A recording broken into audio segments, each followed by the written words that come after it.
सिमडेगा में बालू का अवैध खेल लगातार चल रहा है और बदस्तूर चल रहा है, जिससे करोड़ों के राजस्व के साथ साथ प्रकृति को भी नुकसान हो रहा है। क्या है मामला, आप समझिए पहले इस रिपोर्ट में, फिर आगे चर्चा करते हैं। एक बार रिपोर्ट दिखा दीजिए। सिमडेगा में हर तरफ बालू माफिया हावी होने लगे हैं। पंचायत चुनाव को एक अवसर बनाकर ये बालू माफिया धड़ल्ले से नदियों से बालू का उठाव कर रहे हैं। पंचायत चुनाव में सभी सरकारी कर्मी और पदाधिकारी व्यस्त हैं, जिसका फायदा ये बालू माफिया उठा रहे हैं। वहीं चुनाव के बाद जब बरसात में नदियों से बालू उठाव बंद रहेगा, तब ये बालू माफिया अपनी मनमानी कीमतों में बालू बेच करके आम लोगों को लूटेंगे। सीधी तौर से कहें तो आम के आम और गुठली के भी दाम। गलत है ये आरोप। आप पूरा रिपोर्ट्स देखेंगे तो समय समय पर बालू का कार्रवाई होता रहता है। जब भी गाड़ी पकड़ में आता है उस पर पेनल्टी वगैरह का प्रोविजन जो है उसके तहत कार्रवाई होती है। एफआईआर भी हुआ है। मैन पावर का कुछ कमी है हम लोग के यहाँ, उसके चलते दिक्कत आती है। अभी खान निरीक्षक एक यहाँ पर नियुक्ति हुआ है उनका। अब हमको लगता है कि इस पर प्रभावी अंकुश लग सकेगा। इस मामले पर जब खनन पदाधिकारियों से पूछा गया तो उन्होंने कहा कि जैसे ही उन्हें किसी भी बालू माफिया के बारे में सूचना मिलती है वो उन पर कार्रवाई करते हैं। लेकिन स्थानीय लोगों के अनुसार प्रशासन भी बालू माफियाओं के साथ मिला हुआ है। वहीं खनन विभाग का कहना है कि चुनाव बाद टेंडर होगा तो सब कुछ ठीक हो जाएगा। कि सरकार को काफ़ी इसमें नुकसान हो रहा है और ये जो हमारे जिला प्रशासन है ये पूरी तरह से निकम्मे है। यहाँ के जो वरीय पदाधिकारी हैं बड़े निकम्मे हैं। इनको हमने बार बार कहा है कि यहाँ पर अवैध बालू तस्करी हो रही है, उनकी देख रेख में हो रही है प्रशासन के, तब वो क्या करेंगे। और इसमें जो है कि कार्रवाई के लिए प्रथम जिम्मेदारी जिला के लिए वरीय पदाधिकारियों की बनती है और उनकी निकम्मेपन के कारण जो है कि इस तरह के कृत्य जो है कि खुलेआम लोग कर रहे हैं। बालू माफिया हर दिन सिमडेगा के संग पालामाडा, ओलेबेरा और बानो की देव नदी आदि बालू घाटों से सुबह से शाम तक बालू का वैट ढुलाई कर जमा करने में लगे हैं। यही हाल रहा तो ये बालू माफिया न सिर्फ सरकार को लाखों के राजस्व की चपत लगा रहे हैं, बल्कि पर्यावरण को भी इससे खासा नुकसान पहुंच रहा है। न्यूज़ 11 भारत के लिए सिमडेगा से आशीष शास्त्री की रिपोर्ट। सिमडेगा से सहयोगी आशीष शास्त्री हमारे साथ जुड़े हुए हैं। सीधा रुख करते हैं आशीष शास्त्री का। आशीष जी, सिमडेगा अभी बालू चोरों के लिए सॉफ्ट टारगेट बना हुआ है। दिन के उजाले में भी अवैध खनन चल रहा है, रात के अंधेरे में भी अवैध खनन चल रहा है।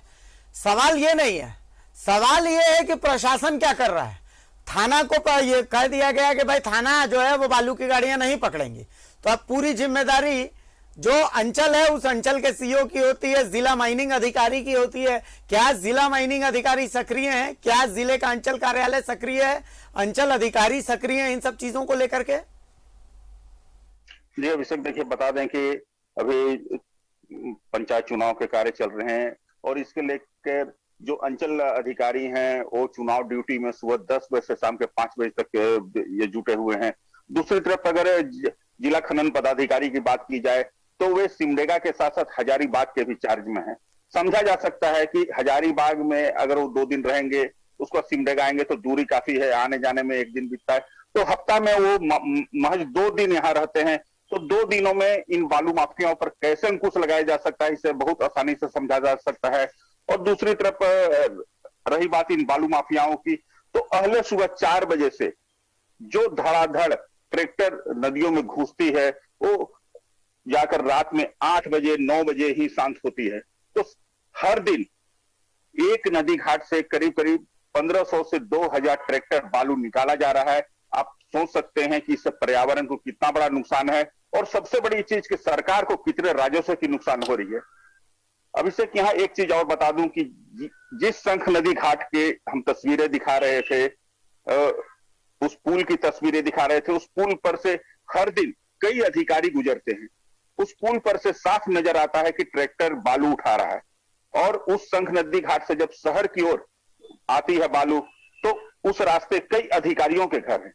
बावजूद इसके इन बालू माफियाओं को किसी का डर नहीं। समझा जा सकता है कि इसके पीछे दाल में कुछ काला जरूर है। अभिषेक, बिल्कुल सही बात है। आशीष, सवाल फिर से वहीं पर आते हैं कि बालू लोगों को चाहिए, विकास के काम प्रभावित हो जाएंगे, ठीक है। एनजीटी नाम की एक संस्था है जिसका काम पर्यावरण का ध्यान रखना है, नेशनल ग्रीन ट्रिब्यूनल जिसको कहते हैं। एक संस्था है पर्यावरण कंट्रोल के लिए, प्रदूषण नियंत्रण बोर्ड।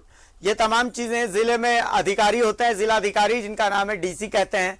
राज्य में बालू के लिए एक संस्था जिम्मेवार है जिसका नाम है जेएसएमडीसी।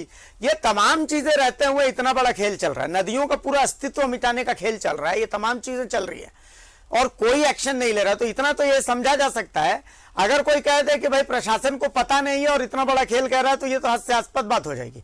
ये तय है कि प्रशासन की जानकारी में ही जो खेल चल रहा है वो चल रहा है। तो क्या देखा जाए, इसे प्रशासन की मौन सहमति मान लिया जाए कि सिमडेगा में बालू, अवैध बालू के खेल को प्रशासन ने मौन सहमति दे दी है? जी बिल्कुल अभिषेक, ये निश्चित तौर पर कहा जा सकता है कि जो बालू माफिया हैं, जो बालू का खेल अवैध चल रहा है, जो ब्राउन गोल्ड का खेल चल रहा है, तो निश्चित रूप से इसको प्रशासन की एक मौन सहमति है। और सबसे बड़ी चीज यहाँ एक और ये कहना चाहूंगा कि अभी जो पंचायत चुनाव है, ड्यूटी के नाम पर सभी अधिकारी व्यस्त हैं और दूसरी तरफ इसी पंचायत चुनाव के आड़ में एक खुली छूट दे दी गई है इन बालू माफियाओं को कि सरकार का राजस्व से जितना लूटना है अभी लूट लो और बालू को डंप कर लो ताकि बरसात के दिनों में उसे दुगने दामों में बेचो। यही कहानी सिमडेगा में चल रही है। अभी देखिए बरसात शुरू हो जाएगी तो एनजीटी जो है वो बालू उत्खनन बंद कर देगी। अगर पंचायत चुनाव के बाद सरकार टेंडर भी करती है बालू घाटों का तो एनजीटी बालू उठाव बंद कर देगी। तो जाहिर सी बात है कि बरसात में उठाव नहीं होगा, लोगों को बालू की आवश्यकता होगी। तो बालू कहां से आए? ये एक मौका है जब जगह जगह, आप तस्वीरों में देखे होंगे, जगह जगह बालू डंप किए हों, तो कई जगहों पर बालू डंप किया जा रहा है।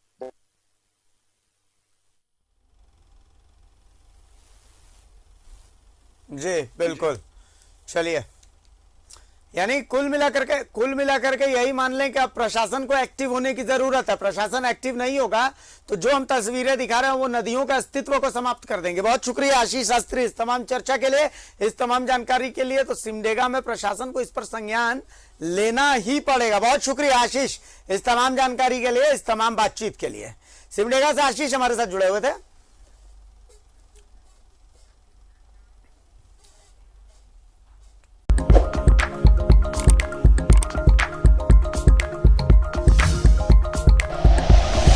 Like and share videos, subscribe करें हमारा चैनल और प्रेस करें बेल आइकॉन। न्यूज़ 11 भारत, सच है तो दिखेगा।